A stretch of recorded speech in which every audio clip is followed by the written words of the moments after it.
जय हिंद साथियों, मैं हेमंत कश्यप इंग्लिश गुरु। आपसे आज मैं बात करने वाला हूं that is most important silent word के। कभी कभी होता क्या है, आप कुछ भी बोल देते हो, कुछ भी बोल जाते हो, सामने वाले को पता है कि ये वर्ड तो साइलेंट है, पर आपका मजाक उड़ाया जाता है।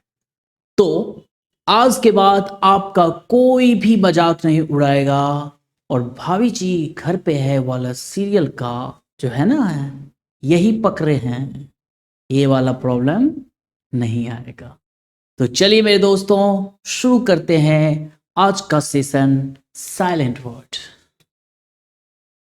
सबसे जो पहला वर्ड है आपका, वो है साइलेंट ए। ए कब साइलेंट होता है? तो मेरे दोस्त, सी के बाद ध्यान से देखिए, सी के बाद एल से पहले ए साइलेंट होता है। सी के बाद एल से पहले ए साइलेंट होता है। चलिए डेमो से समझते हैं। जैसे सी के बाद एल से पहले, यानी आर्टिस्टिकली, आर्टिस्टिकली कलात्मक। क्रिटिकली यानी कि सी के बाद एल से पहले।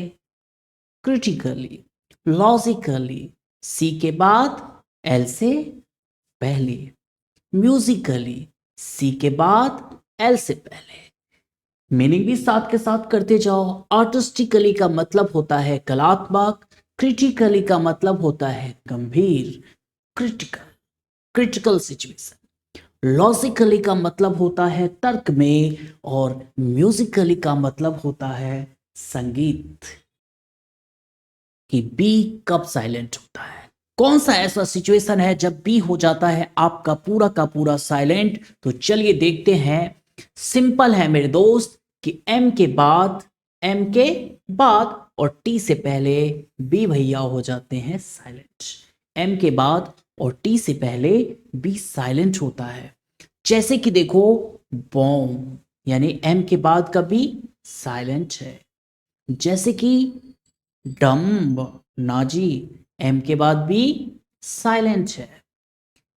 थंब, थंब ना, एम के बाद भी साइलेंट है। तो इसका एक्यूरेट प्रोनाउंसिएशन क्या है? बॉम्ब जम थम, बॉम्ब जम थम। It's okay my dear.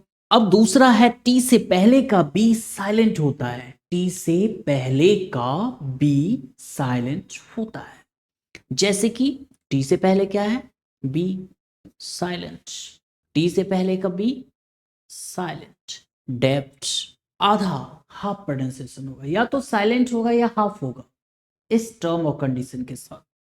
Dot, dot B silent है। चलिए एक बार री करते हैं। बॉम्ब का मतलब बम होता है, डम का मतलब गूंगा होता है, थम का मतलब आपका होता है अंगूठा, और डेप्थ का मतलब होता है ऋण, और चौथ का मतलब होता है संदेह।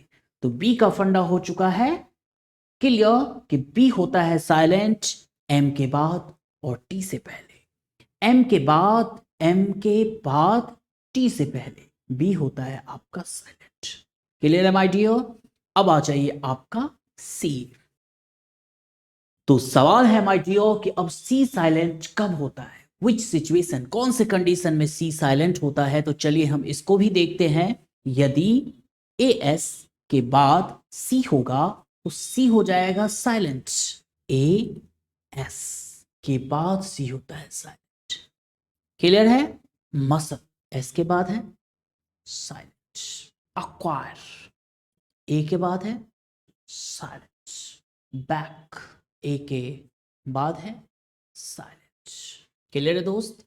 मसल यहां पे आप देखो सी का उच्चारण नहीं है, एस के बाद ही हम ले रहे हैं एल ई, मसल।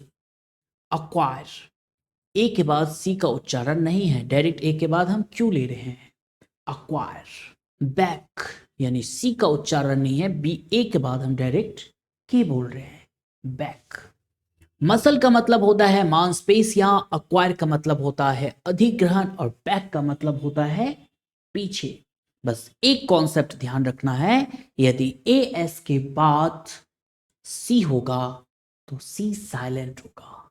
ए और एस, अगर आपको इसमें कोई लॉजिक जोड़ना है यू कैन ट्राई। अमित और सुमित के बाद चांदनी चुप रहती है, या अमित और सुमित के आ जाने के बाद अमित, यहां लिख दीजिए आप, अमित और सुमित के बाद ये जो चांदनी जी है ये साइलेंट रहती है।